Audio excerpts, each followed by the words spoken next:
So what up, y'all? This is Sticks and Politics, and today we are going to be talking about modern dating and modern women.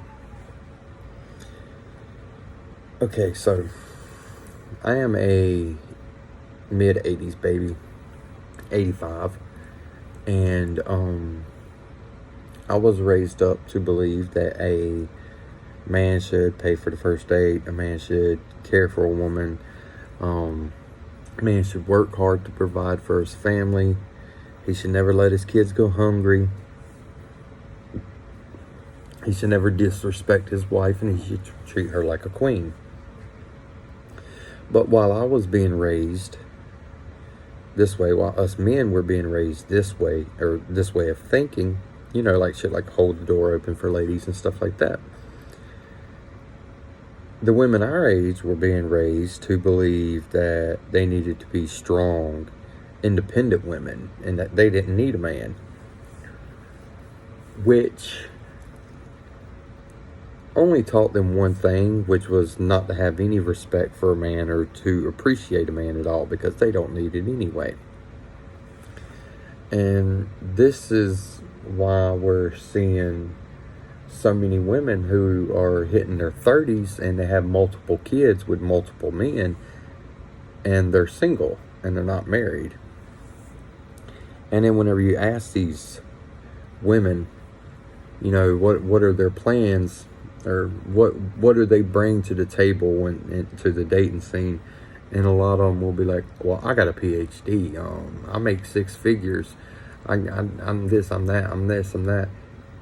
Ladies, we don't give a fuck how much money you make, because you're not going to spend it on us. We can't manage the shit. We're not in control of it. It don't help us at all.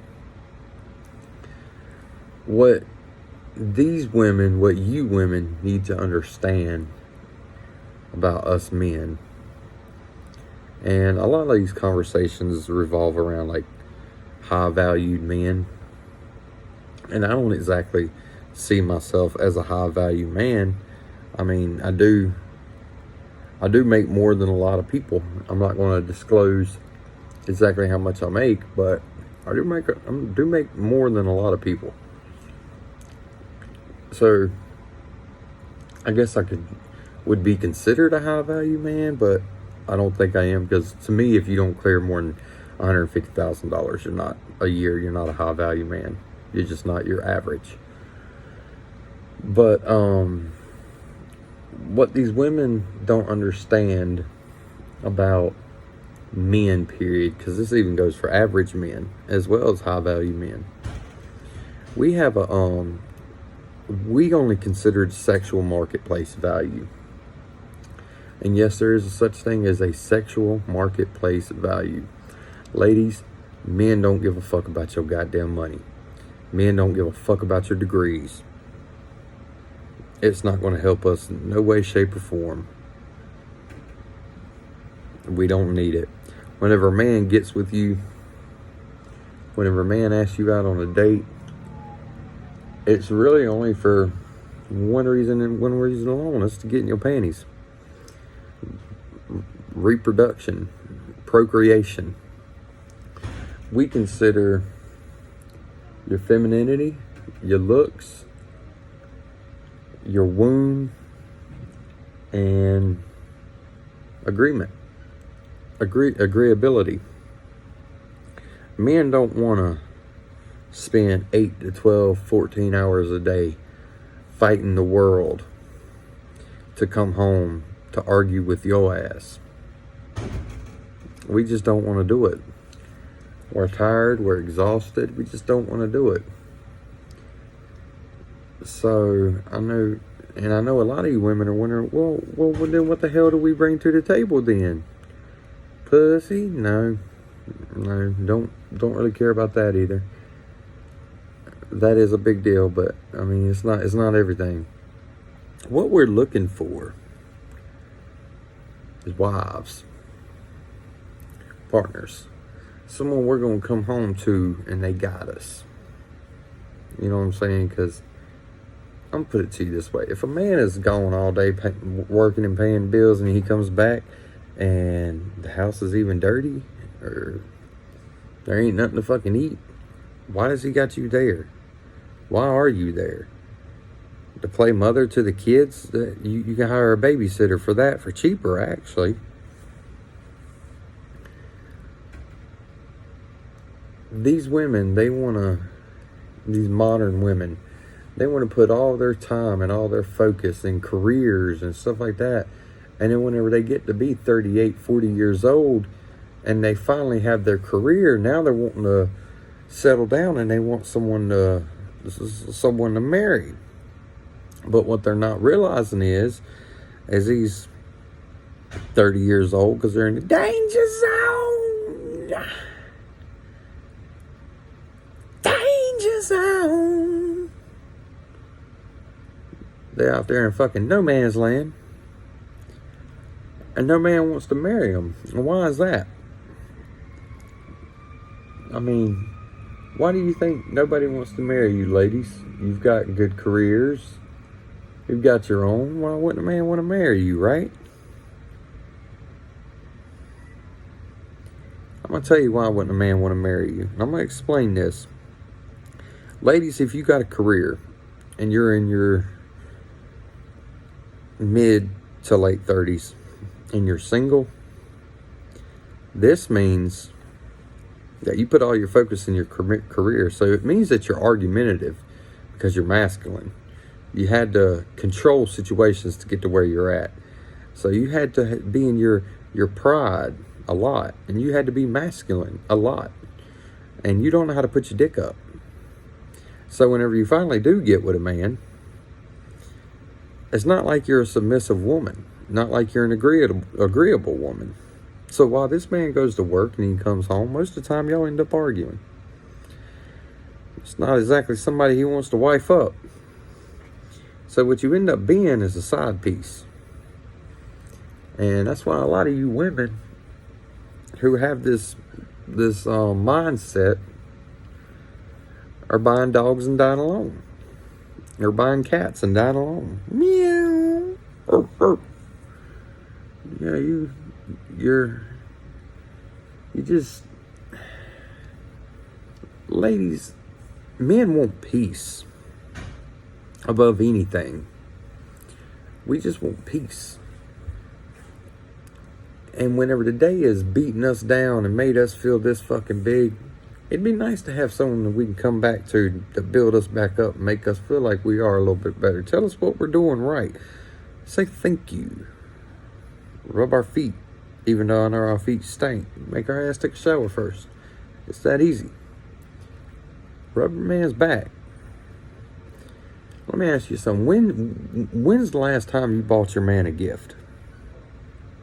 And I'm not talking about his birthday or Christmas or Father's Day or anything like that. I'm just talking about, when's the last time you was at a store or something, you seen something, it made you think of your husband or your boyfriend, you thought, he would like that. And then you just got it. Don't worry, I'll wait for your answer, because I know you probably can't remember. And then if you did, how much that gift cost?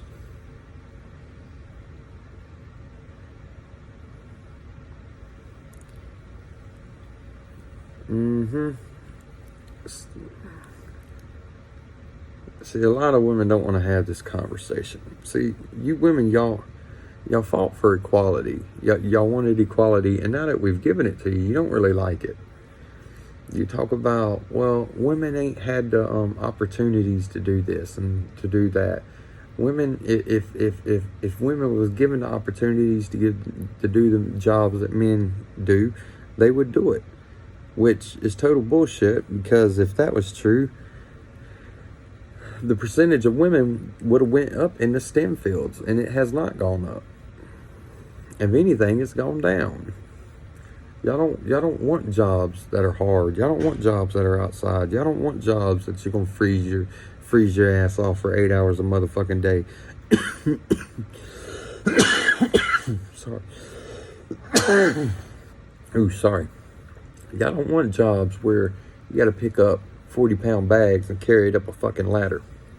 Y'all simply don't want these things. So it don't matter how much opportunity we give you to do these things, you're simply not going to do them. Because no matter what anybody says, men and women are not equal. Women are not physically strong enough to manipulate the environment around them. Men are. This is why whenever, you know, a lot of women, they talk about, I want a man that's equally yoked. That's just right here, equally yoked. Now, whenever you think about equally yoked, if you take like an egg, you smash that motherfucker open and you spill it out. Even though you've broken the fucking egg and you've smashed it open, you've spilled it out onto the pan, that yellow never separates with the white. And they don't mix together. They're two separate pieces of the egg, and they still stay together. This is what we mean by equally yoked. Women, we don't want you to be argumentative. We don't want you to act like men. We want you to be the yolk and us be the egg white. We want you to be with us. We want you to equally yoke with us. But we don't want the argumentative shit. We don't want you acting like men. We want you acting like submissive wives. We need you to be our wife. Your man comes home. Let's say you have a high value man. Let's say your man does like paperwork for work and shit like that. And he brings some of that work at home. Now, us traditional men and a lot of 99% of high value men have traditional values. Let's say your man comes home from his job, his work, and he's got a shitload of paperwork that he's doing. As a wife, you could learn a little bit about what's going on, have him to show you, so that way you can be like, hey baby, you know what, I can help you with that. I could rub your shoulders, make you feel comfortable. You want something to drink while you finish that. Because you got to understand, I understand that's his job. But you got to also understand, as a wife, your husband is your job. Your kids ain't your fucking job. That's just your responsibilities. Your husband's your job. Don't get it twisted. Your husband is your job. And he's out here, he's paying all the fucking bills. He's taking care of everything on time. I'm pretty sure he's throwing you with that $1,200 fucking phone that you sit on Facebook all day on. So why would this be an issue? It's not about controlling your woman. It's never had anything to do with control. Because you can control someone just by putting a dog collar around their neck and beating the shit out of them and telling them to do it. That's control. This ain't about control. This is about being equally yoked. This is about two separate entities coming together into one delicious tasting being. So in order to do that, there needs to be one dominant and one submissive. And no matter how hard you push the narrative, it is not in a man's nature to be submissive. It's just not. So whenever you do get a submissive male, we call them beta males. Whenever you do get a beta male, you give up a lot of these manly traits that you would have in an alpha, like me or like other valued men and average men. A lot of us, see, a lot of you women walk around here, everybody is rated on a ranking system. Men, for us, in order to get a bad ranking, how I would say you'd get a bad ranking is if you're short, fat, and broke. That's about the lowest ranking a man could get. If you're short, fat, and broke, you're not getting no poo nanny. You're not. It's not happening, brother. Might want to get you a pocket poo nanny and getting the slurping and jerking. But the equivalent of a fat, broke, short man, a short, fat, broke man, is the equivalent of an overweight, unattractive woman. Notice I said nothing about your finances. 'Cause we don't give a shit. We can't stick our dick in your bank account. That's pretty much what that is. So this falls under the sexual market value that I was talking about earlier. The sexual market value. A short, fat, broke man has little to no sexual market value, and I do mean little to no. Overweight, unattractive woman, even an overweight, unattractive woman with a 6-figure career has little to no marketplace value. Now, what has a lot, because the reason why I say this is a lot of you career women that, especially in your mid to late 40s, y'all rank yourself the same way you do if you were 16 years old or if you were 17 years old. You don't think you've lost a step. See, what you don't understand is that at that age, you've already slept with a whole bunch of people. So any man that you get, you're used goods. It's like a car. A woman. All right, yeah, that's right. Men look at women like we do cars, like buying cars. Let's say you got this brand new car, never been owned by nobody, but it has been test driven 1,000 times. Let me bust that number down so that way I don't make y'all seem like total hoes. But it's been test driven 34 times. Now during that 34 times, it was test driven for a couple years, so it ends up having over 100,000 miles on it. It's still a brand new car. Ain't never left the lot, baby. Not owned by nobody. Ain't never had an owner.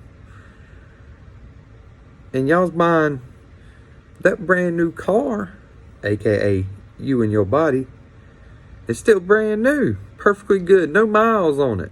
We're supposed to ignore that odometer meter that tells us how many miles on it. See, if it was up to you women, for us going to go get y'all would be like us going to go buy a car and not even looking at the mileage. That's exactly what it's like. An older woman with kids, even an older woman with no kids, has a lot lower sexual market value. Typically, a woman at that age who isn't married and hasn't stayed married, it's been for a reason. But I'm going to have to wrap this up, y'all. I hope y'all enjoyed today's episode of Sticks and Politics. That's SCAP, baby. But I will see y'all on the next one. Mash that like, mash that subscribe. Let's get our words around. We are straight and proud people. We're Christian and proud people. We're conservative and proud. We're Republican and proud. And we like sticks and politics. Hit that like and subscribe. Y'all have a blessed day.